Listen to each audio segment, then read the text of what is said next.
Pada suatu hari, di desa Subur Kekar terdapat dua pasang calon pengantin yang kebetulan bertetangga sedang asyik membahas tentang rencana pernikahan masing-masing di depan teras salah satu calon pengantin tersebut.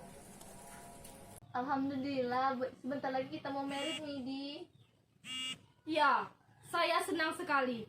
1 minggu lagi kita ada suntik catin di puskesmas kan? Astaga, saya lupa. Untung kalian ingati saya. Kalian udah suntik di puskesmas? Bentar. Suntik catim? Apa itu suntik catim, Sukma? Saya juga baru dengar. Apa itu? Coba kalian jelasin ke kita. Kalian tinggal 3 minggu lagi baru menikah, baru nggak tahu suntik catin? Ya, kalian ndak update. Makanya kalian itu jelaskan ke kita. Yang saya tahu, suntik catin itu suntik calon pengantin di puskesmas. Lalu apa manfaatnya? Kayak anak SD aja disuntik-suntik. Pengantin baru juga disuruh suntik. Saya takut jarum suntik loh. Iya kan, Bel? Iya, saya juga takut. Jangan dulu kalian takut. Sebenarnya kita belum tahu juga secara detailnya gimana suntik catin. Kita hanya dapat info dari Ibu RT kalau setahu saya buat calon pengantin harus disuntik dulu supaya nanti anaknya sehat, ya kan, Beb? Nah itu makanya dengar ya. Setelah bidan memberikan konseling mengenai kesehatan untuk calon pengantin, beberapa hari kemudian setelah berurusan ke kantor lurah, kedua pasangan tersebut mendapat surat pengantar.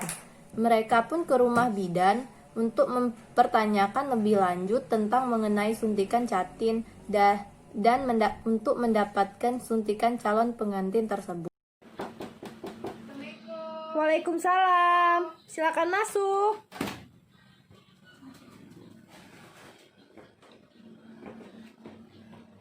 Waalaikumsalam. Oh, Ibu Yuni dan Ibu Sukma, mari silakan masuk. Ada yang bisa saya bantu, Bu? Begini, Bu Bidan. Saya bawa surat dari kantor lurah untuk suntik catin. Oh, begitu ya. Mari duduk dulu, Ibu-ibu. Coba saya lihat surat pengantarnya.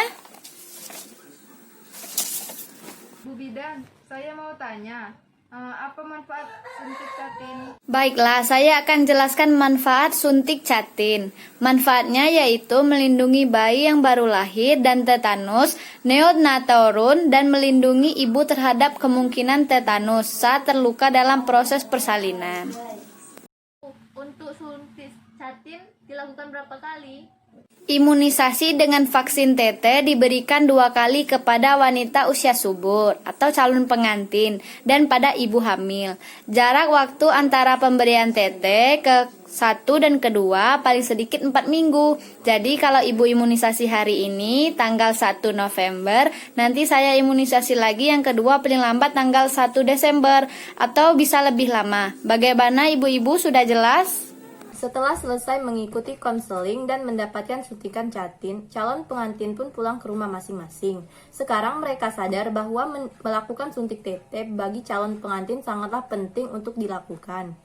Setelah salah satu pasangan hamil, Ibu Sukma selalu memeriksakan kehamilannya kepada bidan. Pada hari ini, Ibu Sukma melakukan kunjungan ketiga kepada bidan Darmin. Setelah melakukan pemeriksaan, bidan melakukan konseling. Gimana? Anakku sehat, Bu Bidan? Selamat ya, Bu. Sekarang umur kehamilan Ibu sudah masuk 7 bulan. Ibu harus sering datang periksa di posyandu atau ke bidan supaya Ibu tahu janin yang Ibu kandung sehat atau tidak dan supaya Ibu tahu keadaannya. Ibu bagaimana selama menjalankan kehamilan ini? Jangan sampai kalau Ibu jarang periksa, jadi Ibu tidak tahu apa-apa saja penyakit dalam kehamilan Ibu. Dengan seringnya Ibu periksa, Ibu bisa bersiap-siap untuk persalinan nanti. Di desa kita kan ada posyandu yang rutin diadakan sama bidan dan kader. Jadi Ibu harus rajin ke posyandu ya, Bu. Iya, Bu Bidan. Kalau begitu, mulai sekarang saya mau rajin mipale ke posyandu. Minggu depan, Bu, kita datangnya. Kalau perlu ajak juga suaminya supaya bisa juga dengar apa-apa nasihat dan arahan dari bidan. Bu Bidan, terima kasih informasinya. Saya pamit dulu ya. Assalamualaikum. Iya, Bu, hati-hati di jalan. Pada sore harinya, ketika bidan sedang pergi berbelanja di warung, tidak sengaja dia mendengar percakapan antara Nyonya Dede dan Nyonya Sari. Bu Sari, kenapa sih anak saya ini tidak mau makan? Sudah saya beli dari makanan yang paling mahal sampai makanan yang paling murah, tetap saja dia tidak mau makan. Sama juga dengan anakku dulu. Pas saya sudah bawa ke bidan, perlahan-lahan dia sudah juga mau makan. Tetapi sekarang saya ini merasa pusing. Apa karena saya memakai KB suntik ya? Apa terjadi pada saat memakai KB suntik saya tidak cocok? Tiba-tiba, bidan tidak sengaja menimpali pembicaraan ibu-ibu rempong yang tadi. Ibu-ibu, apalagi yang diributkan itu? Ada saya dengar anaknya susah makan, ada juga yang tidak cocok KB-nya. Coba dulu kita cerita, mungkin saya bisa bantu. Ini Bu Bidan, anak saya ini tidak mau makan. Sudah saya kasih beras kencur, tetap juga tidak mau makan. Ini badan saya yang tambah gemuk. Saya beli KFC, dia tidak mau makan. Bapaknya juga tidak mau bawa ke dokter. Kalau Bu Sari, apa masalahnya ke kita? Gini, saya kasihan Bu Bidan. Semenjak saya memakai KB suntik, saya merasa mengalami sakit kepala terus-menerus. Tunggu dulu Bu Dede, anaknya ibu sudah lengkap imunisasinya.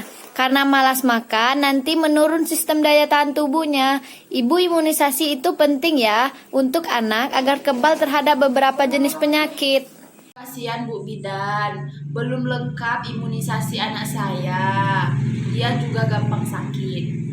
Kalau begitu cocok sekali Bu, karena minggu depan ini ceritanya mau diadakan posyandu yang kita rangkaikan dengan pekan imunisasi nasional. Bisa kita bawa anaknya supaya dikasih lengkap imunisasinya.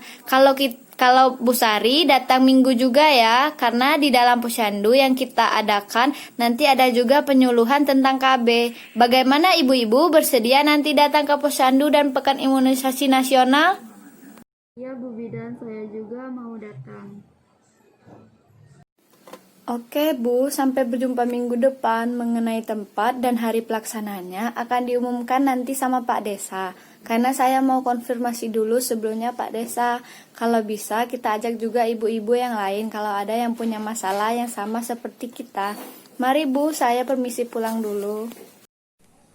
Keesokan paginya, Jurim Puskesmas bersiap-siap untuk ke kantor Dinkes untuk mengajukan surat berkaitan PIN Pekan Imunisasi Nasional karena akan dilaksanakan bertepatan dengan tanggal posyandu.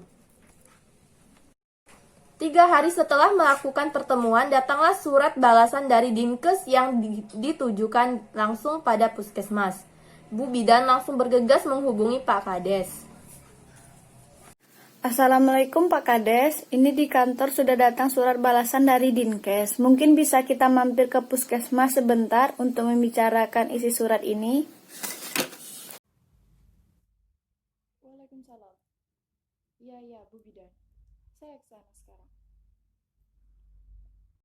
1 jam kemudian, Pak Kades sudah sampai di puskesmas. Iya, begini Pak, saya mau mengadakan pekan imunisasi nasional di desa kita agar kegiatan ini mencakup semua bayi dan balita yang belum lengkap imunisasinya. Oh iya Bu Bidan, bagus sekali gagasannya, saya sangat setuju. Jadi kapan kegiatan yang akan laksanakan? Agar saya dapat mengarahkan warga untuk datang dan menginformasikan kapan jadwalnya. Iya Pak, kegiatannya akan dilaksanakan pada hari Selasa, tanggal 14 November 2020. Bisa mungkin kita adakan di balai desa saja Pak, karena tempatnya lebih luas dan mudah dicapai warga. Iya Bu Bidan, di balai desa saja. Nanti saya umumkan ke warga. Keesokan harinya, Pak Kades langsung mengumpulkan beberapa perwakilan warga mulai dari Pak RT, Pak RW, dan Pak Dusun, serta Pak Kades untuk menginfokan jadwal posyandu dan PIN tersebut.